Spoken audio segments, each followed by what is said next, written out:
kasih. Senang sekali kamu bisa hadir pada hari ini. Sebelumnya gimana kabarnya? Baik. Di perjalanan macet kah atau gimana? Macet sedikit sih.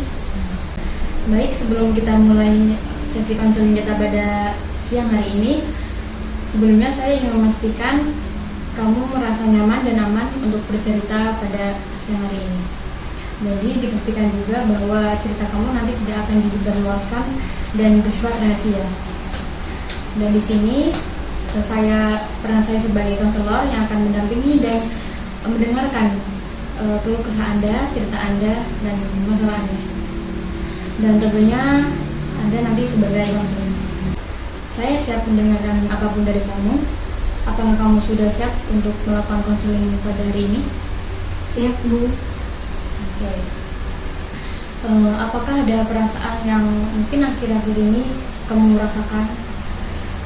Sebenarnya akhir-akhir ini saya merasa lelah.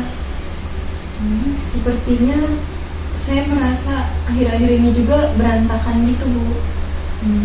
Namanya kamu merasa lelah dan berantakan ya akhir-akhir ini?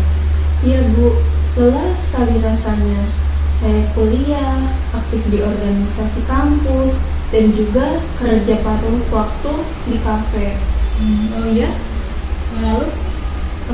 Belakangan ini saya tuh merasa nggak punya waktu untuk semuanya. Gitu. Itu terus bagaimana kamu cara memanajemen waktu, mengolah waktu kamu dalam sehari-hari? Ya seperti biasanya saja sih, Bu. Kayak kalau misalnya waktu kuliah ya kuliah, kerja ya kerja, begitupun organisasi. Tapi sering bertabrakan gitu jadwalnya. Jadi saya bingung harus ngapain dan harus memprioritaskan yang mana. Begitu. Jadi tuh kamu merasa tidak bisa membagi waktu ya antara kamu kuliah, kerja sama organisasi kamu di kampus. Iya, Bu, seperti itu. Menurutmu aktivitas mana yang yang membuat bentrok?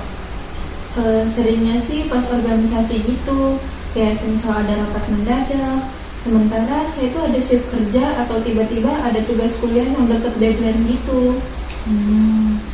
Kelihatannya tuh membuatmu kewalahan ya.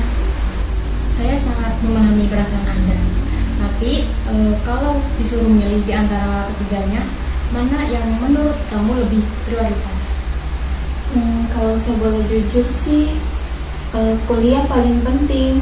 Tapi saya juga merasa organisasi itu penting buat pengalaman dan juga kerja itu menurut saya penting buat biaya kuliah. Tampaknya kamu ingin semuanya berjalan dengan baik ya, tapi kamu sendiri susah menyeimbangi semuanya. Menurutmu apa sih dampak kalau misalnya kamu tuh tidak bisa menyeimbangi itu semua? Mungkin saya bakalan lebih stres sih dan nilai saya pasti akan turun. Ternyata kamu udah secara sadar ya malah mengetahui dampaknya.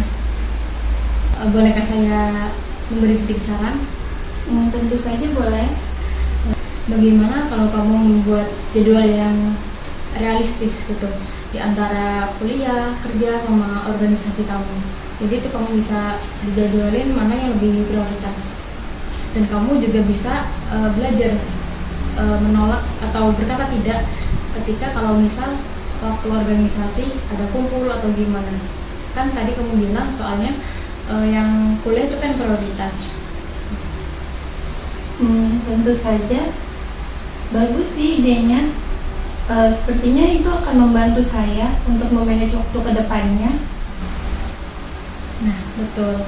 Saya juga bisa merekomendasikan beberapa aplikasi atau website yang itu bisa mengatur jadwal harian kamu nanti.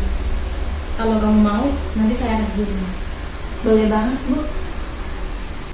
Baiklah, bagaimana perasaanmu sekarang? Apakah kamu udah siap untuk mengelola waktumu? Saya sudah merasa lebih lega sih. Sepertinya saya bisa lebih fokus sekarang. Iya. Saya senang mendengarnya. Bolehkah saya sedikit menyimpulkan? Boleh. Tadi kamu sudah bercerita bahwa kamu kewalahan ya untuk mengatur jadwal antara kuliah, kerja, sama organisasi. Dan kamu sudah sadar bahwa kuliah itu prioritas utamanya, baru kerja, lalu organisasi. Dan kamu juga sudah setuju untuk mengatakan tidak kalau misal ada rapat organisasi yang bentrok. Betul sekali Bu, terima kasih banyak. Baiklah, saya rasa kita sudah punya langkah yang bagus untuk hari ini.